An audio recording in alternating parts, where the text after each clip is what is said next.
The mop hit the floor with a wet slap, echoing through the empty concert hall. It was almost midnight, and David Chen was right where he'd been every weeknight for the past 7 years, cleaning up after people who never bothered to learn his name. He pushed his cart down the aisle, collecting crumpled programs and empty water bottles from between the velvet seats. The Riverside Symphony Hall was beautiful, he had to admit. Crystal chandeliers hung from the ceiling like frozen fireworks. The walls were covered in gold trim that caught the light just right. The stage itself was massive, with rich wooden floors that gleamed under the spotlights even now, hours after the musicians had gone home. David had seen hundreds of rehearsals from the shadows. He knew the schedule better than most of the staff. Mondays and Wednesdays were for the full orchestra. Tuesdays were chamber music. Thursdays they brought in guest soloists. Fridays were for the youth ensemble, though they'd been cut back to twice a month because of budget issues. He'd learned to time his cleaning around the music. Come in too early and the conductor would wave him away impatiently. Come in too late, and the stage manager would complain that he was behind schedule. So he'd perfected the art of being invisible, moving through the hall like a ghost while the musicians played. Not that they noticed him anyway. To them, he was just part of the furniture, just another piece of equipment that kept the building running. They'd walk right past him, sometimes stepping around his mop bucket without even glancing his way. Once, a cellist had actually bumped into him and then looked annoyed, as if he'd been the one in the way. The new conductor was the worst of them all. Maestro Vincent Harlow had joined the symphony 6 months ago, brought in from some famous orchestra in Europe. He was talented, David couldn't deny that. The man could make the orchestra sound like pure magic, but he had an ego the size of the concert hall itself. Just last week, David had been cleaning near the stage during a late rehearsal. He'd been trying to stay quiet, pushing his cart slowly so the wheels wouldn't squeak. But Harlow had stopped the orchestra mid-piece and turned around with this look on his face like he'd just smelled something terrible. "Could you possibly make more noise?" he'd said, his accent making every word sound sharp. "We're trying to work here." David had apologized and moved to the back of the hall. He'd heard some of the violinists laughing quietly. One of them had whispered something to her stand partner, and they'd both glanced back at him before smirking. He'd felt his face get hot, but he'd kept his head down and finished his work. That's what you did when you needed the job. When you had bills to pay and people depending on you, you swallowed your pride and pushed the mop. But here's the thing nobody knew about David Chen. Here's the secret he'd been keeping for 7 long years. He wasn't just a janitor. Well, he was. That was his job, his paycheck, the thing that kept the lights on in his tiny apartment. But it wasn't all he was. It wasn't even close to all he was. Every night after his shift ended and everyone went home, David stayed behind. He'd tell the security guard he needed to finish up some work, which was technically true. Then he'd wait until the building was completely empty, except for old Jerry at the front desk, who spent most of his shift watching sports highlights on his phone. And then David would go back into the concert hall. He'd stand on that stage, in the exact spot where Maestro Harlow stood every day. He'd pick up the spare baton that someone had left in the orchestra library months ago, the one nobody had claimed from the lost and found. And he'd conduct. At first, he'd just used recordings on his phone, cheap earbuds giving him a tinny version of great symphonies. But over time, he'd saved up for better equipment. A decent Bluetooth speaker, a tablet where he could pull up sheet music. He'd spent hours in the public library, checking out books on conducting technique. He'd watched hundreds of videos online, studying how the great conductors moved, how they communicated with their orchestras without saying a word. He knew he looked ridiculous, waving a baton around an empty hall like some kind of crazy person, but he didn't care. When he was up there lost in the music, he wasn't the invisible janitor anymore. He wasn't the guy people looked through like he was made of glass. He was a conductor, a real conductor. The dream had started a long time ago. David had been a music student once back at State University. He'd won a partial scholarship, worked 2 jobs to cover the rest. He'd been good too, really good. His professors had said he had a natural gift for understanding music, for seeing how all the pieces fit together. But then his mom got sick. Really sick. Cancer. The kind that requires expensive treatments and constant care. His dad had died years before, so it was just the 2 of them. The choice had been simple, even if it hurt like hell. He'd dropped out of school and taken the first job he could find that offered decent pay and health insurance. That had been 7 years ago. His mom was better now, in remission and living in a nice assisted care facility where they actually treated her like a person. But the money from that job went to her care, to making sure she had everything she needed. David lived cheap, saved every extra dollar. Maybe someday he'd have enough to go back to school. Maybe someday he'd finish that degree. But for now, he had the nights. He had the empty concert hall and his borrowed baton and the music that filled his head every waking moment. He'd gotten pretty good, actually. He'd worked his way through dozens of pieces from simple to complex. He could read a full orchestral score now, tracking all the different instruments at once. He understood tempo and dynamics, knew how to shape a phrase, how to build to a climax and then pull back at just the right moment. Sometimes he'd experiment, trying different interpretations of the same piece. He'd ask himself what Bernstein would do, or Karajan or Dudamel. He'd watch recordings of their performances, study their techniques, try to understand their choices. It was ridiculous, really, playing pretend in an empty hall, conducting invisible musicians, but it was also the only thing that made him feel alive, the only time he felt like himself. David finished collecting the trash from the main floor and headed up to the balcony. From up here, you could see the whole hall spread out below. It really was beautiful. He'd never actually sat in these seats during a real performance. The tickets cost more than he made in a week. He wondered what it would be like to conduct here for a real audience. To have actual musicians responding to his direction, bringing his interpretation to life. To hear the sound of a full orchestra filling this space, every note exactly where it should be. It was a nice dream. An impossible dream, but a nice one. He finished the balcony and headed back down. Tomorrow was Thursday, which meant the orchestra would be rehearsing Beethoven. Symphony No. 7, second movement, one of his favorites. He'd be conducting it himself tomorrow night after everyone left. David smiled to himself as he pushed his cart toward the storage closet. Yeah, he was just a janitor, but he was also so much more than that. Even if nobody else knew it, even if nobody else would ever know it, at least that's what he thought. He had no idea that everything was about to change. Thursday evening came around like it always did. David showed up for his shift at 6, changed into his uniform and grabbed his cleaning supplies from the storage room. He could already hear the orchestra warming up in the main hall. The scattered notes of different instruments playing different things all jumbled together. It sounded like chaos to most people, but David had learned to love even this part. It meant the real music was about to start. He began his routine in the lobby, wiping down the glass doors and polishing the brass railings. Through the main doors, he could hear Maestro Harlow calling the orchestra to order. His voice carried that sharp, commanding tone that made everyone snap to attention. From the top, please. And remember, the second movement is not a funeral march. It has dignity, yes, but also forward motion. Don't drag it. David felt a flutter in his chest. Beethoven's 7th Symphony, just like he'd thought. He'd been studying this piece for weeks, had conducted it a dozen times in the empty hall. He knew every entrance, every dynamic shift, every place where the music breathed.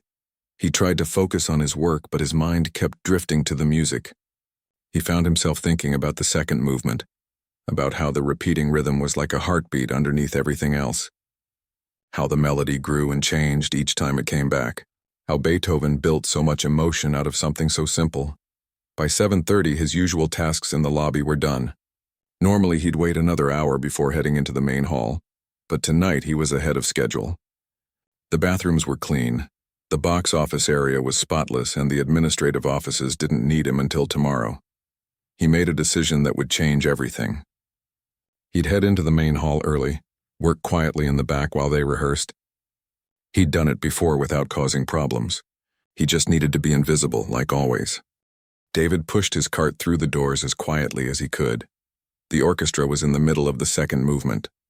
The music washed over him immediately, and he had to stop for just a second to take it in. It was beautiful. Even with the stops and starts of rehearsal, even with Harlow interrupting every few measures, it was absolutely beautiful. He started at the back row, moving slowly, carefully, picking up programs, wiping down armrests, checking for any trash. He'd perfected the art of silent cleaning over the years.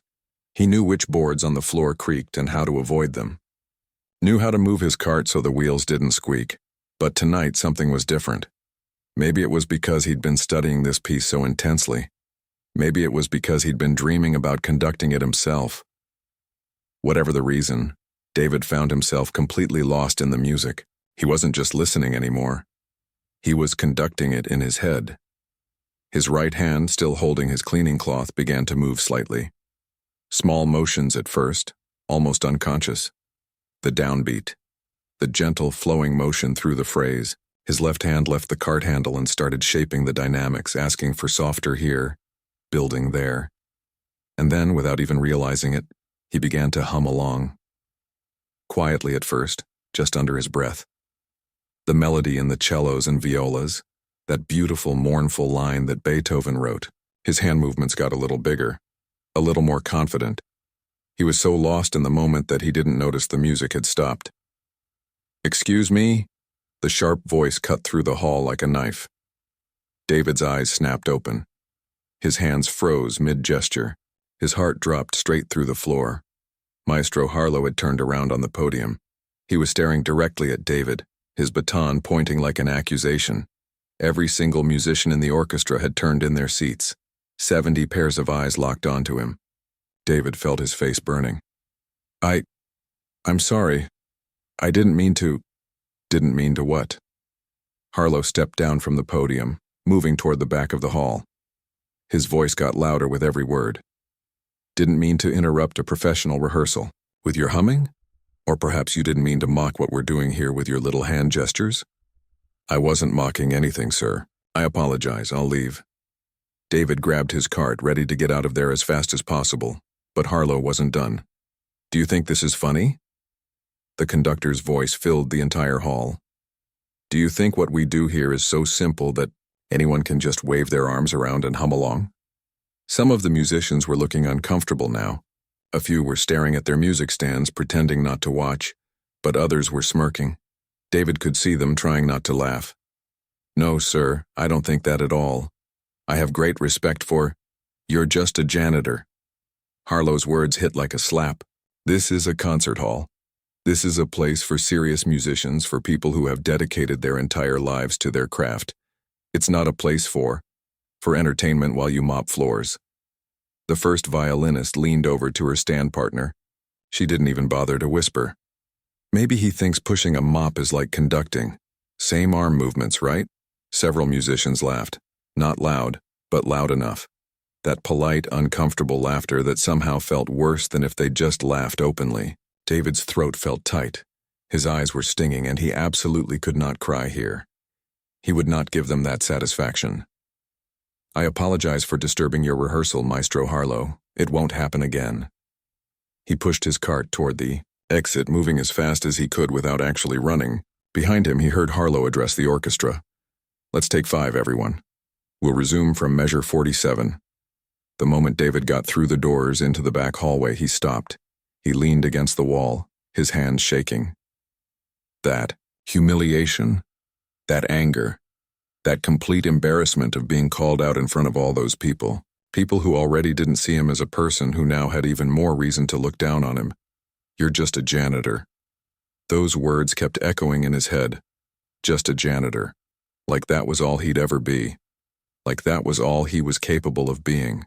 He thought about his mother, about how proud she'd been when he got into music school, how she'd cried when he had to drop out, even though she'd never said it was her fault, how she still asked him sometimes if he was playing music, if he was keeping up with it. He'd always told her yes. He'd never told her about the empty concert hall, about the borrowed baton, about conducting invisible orchestras in the middle of the night. It would have broken her heart to know how small his dreams had become. David finished out his shift on autopilot. He cleaned the bathrooms mechanically, vacuumed the offices without really seeing them, took out the trash, locked up the supply closet, punched his time card. He should have gone home. It was late. He was exhausted, and every bone in his body felt heavy with shame. But instead, he found himself walking back toward the main hall. The building was empty now. Even Jerry, the security guard, was making his rounds on the other side of the complex. The concert hall was dark, except for the ghost light, that single bulb on a stand that they always left burning on the stage. David walked down the center aisle. His footsteps echoed in the emptiness. He climbed the stairs to the stage, stood in the exact spot where Harlow had stood just hours before. He pulled out his phone, found his music app, selected Beethoven's Seventh Symphony. He cued it up to the second movement, the same one they'd been rehearsing. Then he picked up his baton from where he'd hidden it backstage, the one from the Lost, and found that nobody had ever claimed. As the music began, David raised his arms, and this time he didn't conduct carefully or quietly. He didn't hold back. He conducted like he'd always dreamed of conducting, with everything he had, with all the passion and knowledge and love for the music that he'd been carrying inside him for 7 long years. Just a janitor, Harlow had said. Fine. He was a janitor, but he was also so much more than that. And tonight, standing alone on this stage, he made a decision. He was done being invisible, done accepting that his dreams were impossible, done letting people tell him what he could or couldn't be. It was time to stop hiding, time to show everyone what he was really capable of. He just had to figure out how. The idea came to David at 3 a.m, when he couldn't sleep because his mind wouldn't stop racing. It was crazy. Probably the craziest thing he'd ever considered. But once the thought took root, he couldn't shake it loose. He was going to conduct his own concert, a real one. In the Riverside Symphony Hall, not with the real orchestra, obviously. That was impossible, but he'd figured out a way to make it work. The hall had a state-of-the-art sound system, the kind they used for movie screenings and special events. David had helped the tech crew set it up a few times, had learned where all the controls were. If he could access that system, he could play a recording through the speakers. A really good recording, the kind where you could hear every instrument clearly, and he'd conduct it, like a real performance. But here's where his idea got really crazy. He wasn't going to do it alone. He was going to invite an audience. Not the usual symphony crowd, though. Not the people in expensive suits who could afford $100 tickets. No, David wanted to bring in the people who never got to experience a place like this. The people who got overlooked and ignored, just like him. Over the next 2 weeks, David put his plan into motion. He started with Jerry, the night security guard. Jerry was in his late 60s, had worked at the hall for almost 15 years. Most people treated him like furniture, just like they treated David. But the two of them had become friends over the years, talking during the quiet hours after everyone else had gone home. One night, David stayed late after his shift. He found Jerry at his desk watching a basketball game on his phone. "Hey, Jerry, can I talk to you about something?" Jerry looked up, pulled out one earbud. "Sure, kid. What's on your mind?" David took a breath. "How much do you love classical music?" Jerry's eyes lit up. "Are you kidding? I love it. Used to play trumpet in high school back about 1,000,000 years ago. Why do you think I took this job? I get to hear the rehearsal sometimes when I'm doing my rounds. It's beautiful. Have you ever been to an actual performance here? Like sat in the audience?" Jerry laughed, but there was sadness in it. "On my salary? Not a chance. Those tickets cost more than I make in a day. What if I told you I could get you in? Not just you. What if I could fill this whole hall with people who never get to experience this kind of thing?" Jerry put his phone down, giving David his full attention now. "I'm listening." David laid out his plan. It took some convincing. Jerry worried about losing his job, about what would happen if they got caught. But David could see the spark in the old man's eyes. The part of him that wanted to see this happen, that was tired of watching beautiful things stay locked away from regular people. "When?" Jerry finally asked. "Saturday night. The hall is dark on Sunday, no performances scheduled. Nobody will be here." Jerry was quiet for a long moment. Then he smiled. "Okay, I'm in. But you better make it good, kid." With Jerry on board, David moved to the next phase. He spent his lunch breaks and days off visiting places around the city. First stop was St. Anthony's Shelter, where David volunteered twice a month serving meals. He'd been doing it for years, knew most of the regular faces. He found Mr. Patterson there, a veteran who'd been living at the shelter for 6 months. The man had stories for days, always treated David with respect and kindness. Mr. Patterson, you ever been to a symphony? The older man looked surprised by the question. Once, long time ago, before I lost everything. My wife, she loved that stuff. Took me for our anniversary. I didn't think I'd like it, but he got a faraway look in his eyes. It was something special. Why do you ask? David handed him a card he'd made. Just a simple piece of paper with an address and a time. Saturday night, 8 o'clock. Bring anyone from here who'd want to come. No charge, it's a special performance. He hit 3 more shelters that week. Left cards at each one. Some people looked at him like he was crazy, but others got that same look Mr. Patterson had, like he was offering them something precious. Next was Lincoln High School, the underfunded school on the east side where David had been mentoring kids in their struggling music program. He'd started volunteering there 2 years ago, helping students who wanted to learn about music but whose families couldn't afford private lessons. He found Ms. Rodriguez, the music teacher, trying to fix a broken violin with duct tape and hope.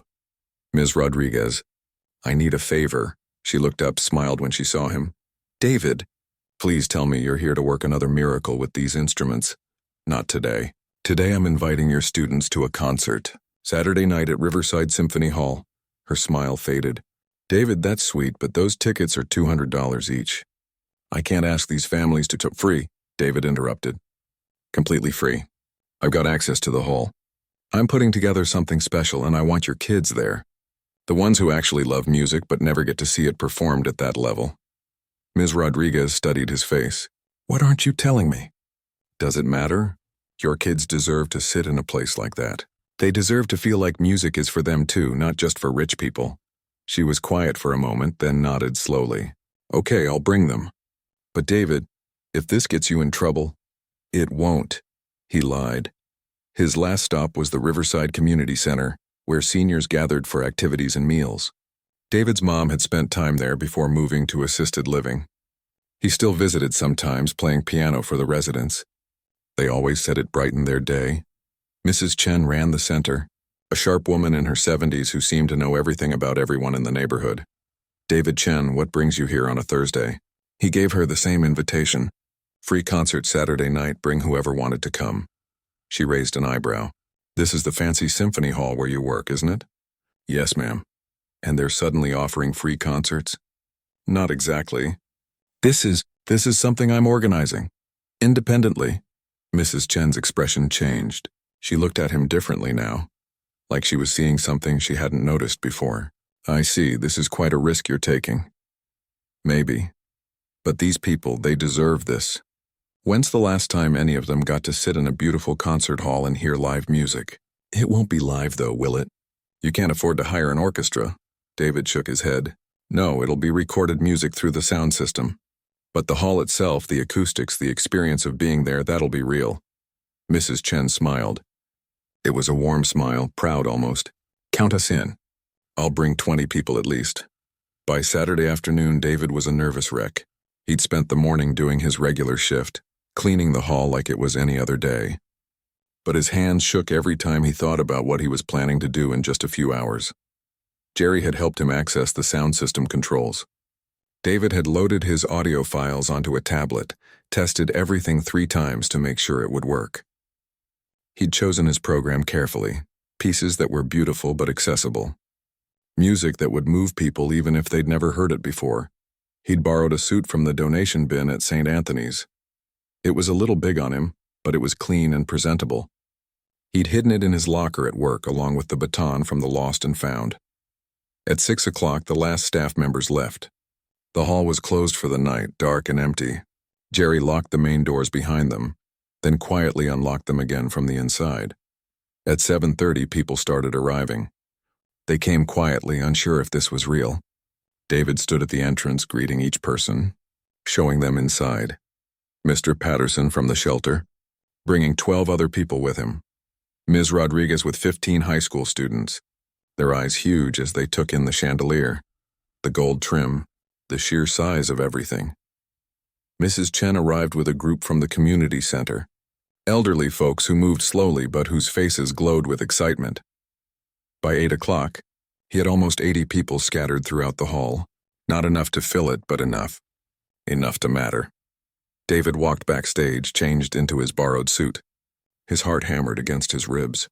He could hear the murmur of voices from the audience, people whispering in awe at the beauty of the space. This was it. This was his moment to prove that music belonged to everyone. That you didn't need money or status or the approval of people like Maestro Harlow to experience something beautiful. He picked up his baton, took a deep breath, and walked out onto the stage. The audience erupted in applause. It wasn't polite, restrained applause like the usual symphony crowd. It was real, genuine, excited. They were happy to be here. Happy he'd invited them. David stood at the conductor's podium and raised his baton. His hands were steady now. This was where he belonged. But then, just as he was about to give the downbeat, he heard a sound that made his blood run cold. The main doors slamming open. Footsteps in the aisle, and a voice he recognized immediately. What in God's name is going on here? Maestro Harlow stood in the center aisle, his face red with fury, and he wasn't alone. Time seemed to freeze. David stood on the stage, baton still raised, staring at Maestro Harlow in the aisle. The conductor's face was twisted with anger, his expensive coat still on like he'd rushed here straight from somewhere else. Behind Harlow stood a woman David had seen before but never spoken to. Mrs. Eleanor Chen, one of the board members. She lived in the neighborhood near the hall, came to every performance, always sat in the same box seat on the left side. David's audience had gone completely silent. The high school kids looked scared. Mr. Patterson and the other shelter residents seemed ready to bolt. Even Mrs. Chen from the community center, who never seemed rattled by anything, looked worried. I asked you a question. Harlow's voice boomed through the hall. What is the meaning of this? David lowered his baton slowly. His throat felt dry, but he forced himself to speak. It's a concert, Maestro Harlow. A concert? Harlow started walking down the aisle toward the stage. You've broken into this building to hold an unauthorized event. I'm calling the police right now. Wait. Jerry stepped forward from where he'd been standing near the back. His voice shook a little, but he stood his ground. He didn't break in. I let him in. This is on me too. Then you're both fired, Harlow snapped. And you'll both be arrested for trespassing. David felt his whole world crashing down. He'd known this might happen, had accepted the risk. But seeing it actually unfold, watching Jerry get pulled into this mess, seeing all these people who'd trusted him looking frightened and confused, it hurt worse than he'd imagined. Mrs. Chen from the community center stood up. Excuse me, but these people haven't done anything wrong. We were invited here. We came in good faith. You were invited by someone who has no authority to invite anyone, Harlow shot back. This man is a janitor. He cleans floors. He has no right to use this facility for his little games. David felt something snap inside him. He'd been quiet for so long. Been invisible, been pushed aside, been told his place. But not anymore. Not tonight. You're right, David said, his voice carrying through the hall. I am a janitor. I clean your floors. I empty your trash. I make this building shine so that people like you can come here and make beautiful music. But that doesn't mean I don't understand that music. It doesn't mean I don't love it just as much as you do. Understanding music and conducting are entirely different. I know every piece your orchestra has performed in the last 7 years, David interrupted. His hands were shaking, but his voice stayed strong. I know because I've listened to every single rehearsal. I've studied conducting for 7 years. Every night after my shift, I stay here and I practice. I've read every book in the public library about music theory, about conducting technique, about interpretation. I've watched thousands of hours of performances online. Harlow laughed, but it was a cruel sound. Watching videos doesn't make you a conductor. I trained at the Vienna Conservatory. I studied under the greatest conductors in Europe. You think you can learn this from books and YouTube? Maybe not, David admitted. Maybe I'll never be as good as you. But I know enough to share music with people who never get to experience it. Look at this audience, Maestro Harlow. He gestured to the people sitting in the seats. When's the last time any of them got to sit in a place like this? When's the last time someone told them that classical music was for them too? One of the high school students, a girl named Lisa who David had been helping with violin, stood up. Her voice was quiet but clear. I've been studying music for 3 years. My family can't afford to take me to concerts. The school can't afford field trips. This is the first time I've ever been inside a real concert hall. Mr. Patterson stood up next. I saw my first symphony 40 years ago. Haven't been able to afford it since. This young man, he's giving people like us something precious, something we thought we'd never have. More people started standing. One by one, David's audience rose to their feet. Not to leave, but to show their support. An older man from the community center. 2 women from the shelter. More high school kids. They stood together, a ragtag group of people who society usually ignored. Harlow looked around, clearly not expecting this. His anger seemed to waver for just a moment. But then Mrs. Eleanor Chen, the board member, spoke up. She'd been silent this whole time, just watching. Now she moved forward, walking slowly down the aisle. "Maestro Harlow," she said quietly, "I think perhaps we should listen." "Listen?" "Eleanor, this man has broken multiple rules. I said we should listen." Her voice was gentle but firm. She turned to David. "Young man, tell me something. Where did you study music?" David took a breath. "State University. I had a partial scholarship. I was in my 3rd year of the music program when I had to drop out." "Why did you drop out?" "My mother got sick, cancer. I'm all she has, and she needed me. I took this job because it paid enough to cover her medical bills and get her into a good care facility." Mrs. Chen nodded slowly, like this confirmed something she'd been thinking. "And you've been working here for 7 years? Studying on your own, practicing in secret?" "Yes, ma'am." "Why secretly? Why not tell anyone?" David looked at Harlow, then back to Mrs. Chen. "Because people like me don't become conductors. We don't get those chances. We're supposed to stay in our place, do our jobs, not dream about things that are meant for other people." "That's not—" Harlow started, but Mrs. Chen held up her hand. "Maestro, please. Let him speak," David continued, and now the words poured out. 7 years of frustration, of feeling invisible, of being talked down to. I love this building. I love the music that happens here. I've respected every musician who's walked through these doors, even when they didn't see me, even when they treated me like furniture. But music doesn't belong to any one group of people. It's not just for people who can afford $200 tickets or who trained at fancy conservatories. It belongs to everyone. To the kids who can't afford lessons. To the veterans who gave everything for this country and now have nothing. To the elderly people who worked hard their whole lives and just want something beautiful before they die. The hall was completely silent now. Even Harlow seemed at a loss for words. Mrs. Chen walked up to the stage. She climbed the steps slowly, stood directly in front of David. Up close, he could see that her eyes were sharp, intelligent, weighing everything. "Tell me about your conducting training," she said. "Specifically, what have you studied?" For the next 10 minutes, David talked. He told her about the techniques he'd learned, the pieces he'd worked on, the different interpretations he'd explored. He talked about tempo and dynamics, about how to shape a phrase, about the relationship between conductor and orchestra. Mrs. Chen listened to every word. She asked questions, good questions, the kind that showed she really understood music. David answered as best he could, honestly admitting when he didn't know something, explaining his reasoning when he did. Finally, she turned to Maestro Harlow.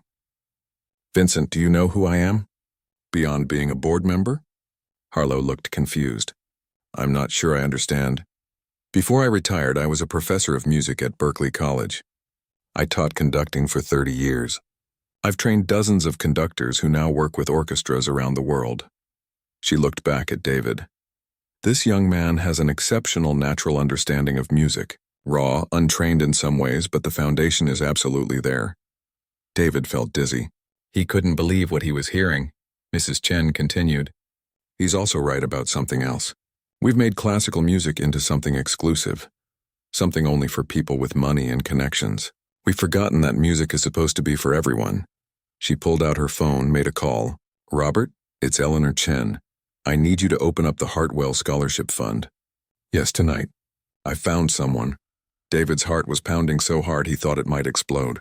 "I don't understand." Mrs. Chen smiled at him. "The Hartwell Scholarship.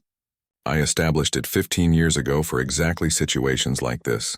Talented musicians who fell through the cracks, who need a second chance. It covers full tuition, living expenses, everything you need to complete a music degree." "I can't. That's too much. I have my mother's expenses. The scholarship includes a stipend for family care. Your mother will be taken care of." David felt tears burning in his eyes. He couldn't speak, but Mrs. Chen wasn't finished. She turned back to Harlow. "And Vincent, the symphony is going to start a community outreach program. Free concerts, music education in underserved schools. partnerships with shelters and community centers. This young man is going to help us design it. Eleanor, I really don't think it's not a suggestion, Vincent. It's happening. Unless you'd rather I bring this to the full board and we discuss how you've been treating the staff. Harlow's face went pale. He looked at David, and for the first time there was something other than contempt in his eyes. Maybe not respect yet, but at least recognition that David was a real person. Mrs. Chen turned back to David's audience, still standing in support. Please, everyone, sit down. I believe someone promised you a concert tonight, and I, for one, would very much like to hear it. The audience settled back into their seats. David stood on the stage, still trying to process everything that had just happened. A scholarship. A real scholarship to finish his degree, his mother taken care of. A chance to actually pursue the dream he'd buried 7 years ago. Mrs. Chen took a seat in the front row, right next to Maestro Harlow, who looked like he'd rather be anywhere else. She smiled up at David encouragingly. Whenever you're ready, David nodded.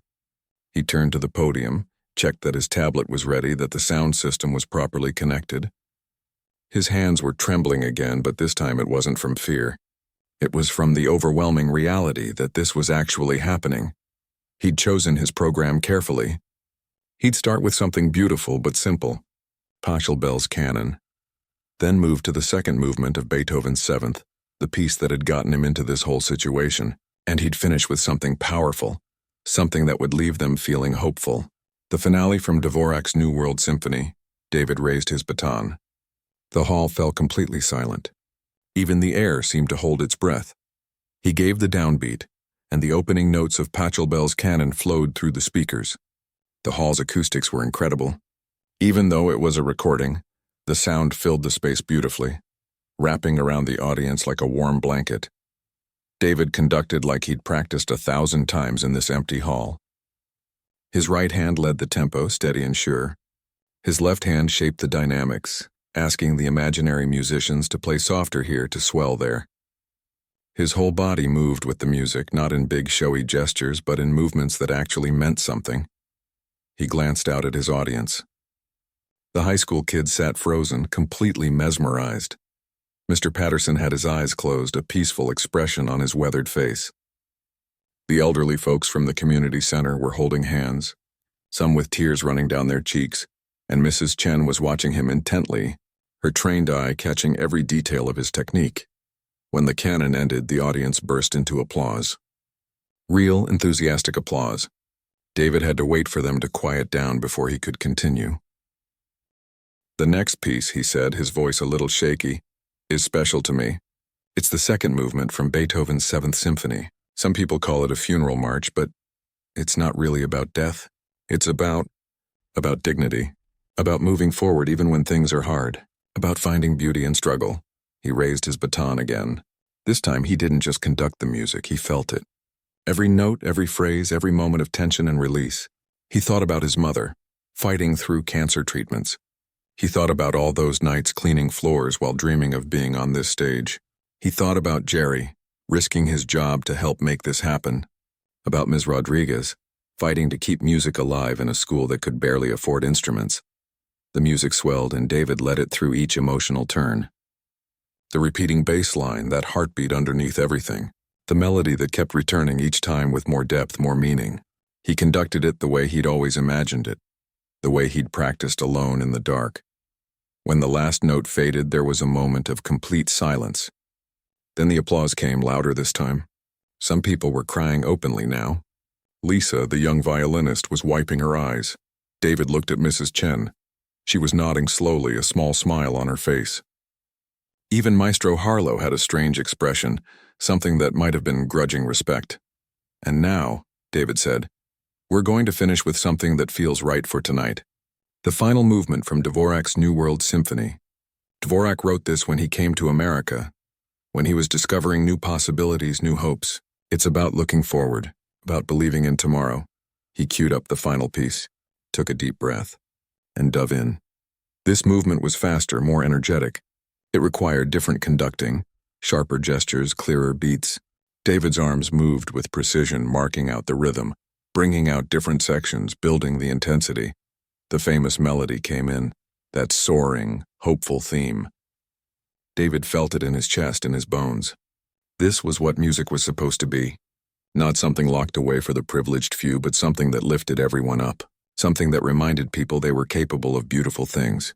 The music built to its final climax.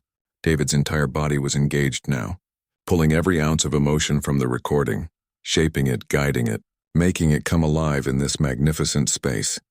The final chord rang out, triumphant and powerful. David held his arms up for a moment, letting the sound fade naturally into silence. Then the audience exploded. They weren't just clapping. They were on their feet, cheering, some whistling. Mr. Patterson was crying openly. The high school kids were jumping up and down. Mrs. Chen from the community center had both hands over her heart. David lowered his baton slowly. He couldn't quite believe this was real, that he'd actually done it, that he'd shared this thing he loved with people who deserved to experience it. Mrs. Chen stood and walked to the stage. She climbed the steps and took the microphone from the podium. Ladies and gentlemen, what you just witnessed was remarkable, not because of the technical perfection, though this young man's technique is quite good, but because of the passion, the understanding, the love for music that you can't fake, can't learn from a textbook. She turned to David. You have a gift. Don't waste it. More applause. David felt overwhelmed, his emotions churning between joy and disbelief and gratitude. Maestro Harlow stood up next. He walked to the stage slowly and David braced himself. But when Harlow spoke, his voice was different, quieter, more genuine. I owe you an apology, Harlow said. I've been conducting for 30 years and somewhere along the way I forgot what you just showed us. I forgot that music isn't about ego or prestige. It's about connection. It's about touching people's hearts. He extended his hand. I was wrong about you. I'm sorry. David shook his hand, too stunned to say much. Harlow actually looked sincere. The audience began to file out slowly, many of them stopping to thank David personally. Lisa hugged him, told him she'd never forget this night. Mr. Patterson shook his hand firmly, said he'd be at every community concert David ever did. Mrs. Chen from the community center kissed his cheek and told him his mother would be so proud. Jerry stayed behind after everyone left. Kid, I don't know how you pulled this off, but that was something special. We pulled it off, David corrected. I couldn't have done it without you. They cleaned up together just like they had hundreds of nights before. But everything felt different now. 6 months later, David stood backstage at the Riverside Symphony Hall again. But this time he wasn't wearing his janitor's uniform. He was dressed in a proper suit, one that actually fit him. His mother sat in the front row, healthy and beaming with pride. Next to her were Jerry, Ms. Rodriguez and her students, Mr. Patterson, Mrs. Chen from the community center, and dozens of other faces from that magical night. Mrs. Eleanor Chen had been true to her word. David was back in school, finishing his music degree. His mother's care was covered, and tonight, he was conducting his first piece with the actual Riverside Symphony Orchestra, not as their permanent conductor, but as a guest for the new community concert series that he'd helped design. The program was free. The hall was packed with people who'd never been able to afford a ticket before. Families from the neighborhood, students, seniors, shelter residents, working people who loved music but couldn't pay $200 to hear it. Maestro Harlow, who'd become something of a mentor over the past months, squeezed David's shoulder. You ready? David nodded. He was ready. He walked onto the stage to thunderous applause. Real musicians sat before him now, not an imaginary orchestra. The concertmaster smiled at him. The principal cellist gave him an encouraging nod. David raised his baton and looked out at the audience. He saw people of all ages, all backgrounds, all walks of life. People who'd been told in 1,000 small ways that places like this weren't for them. That classical music was for other people, educated people, wealthy people. But David knew the truth now. Music belonged to everyone. It always had. It just took someone willing to open the doors. He gave the downbeat and the orchestra began to play. The sound was different from a recording. It was alive, breathing, responding to his direction. It was everything he'd dreamed of and more. As he conducted, David thought about that night 7 years ago, when he'd first started cleaning this hall. When he'd first heard the orchestra rehearse and felt that pull in his chest. When he'd first picked up a lost baton and dared to dream. He'd been just a janitor then. Society had tried to tell him that was all he could be, all he should be. But he'd proven them wrong, not by stopping being a janitor. There was honor in that work, dignity in it, but by refusing to let anyone else define his limits. By insisting that his dreams mattered. By opening doors for others who'd been locked out. The music swelled around him and David smiled. This was just the beginning. He was exactly where he was supposed to be, and the doors would stay open for everyone who wanted to walk through them. That was the real victory. Not his success, but the path he'd opened for others. The message he'd sent that talent and passion and love for something beautiful could come from anywhere. From anyone. Even from a janitor with a borrowed baton and an impossible dream.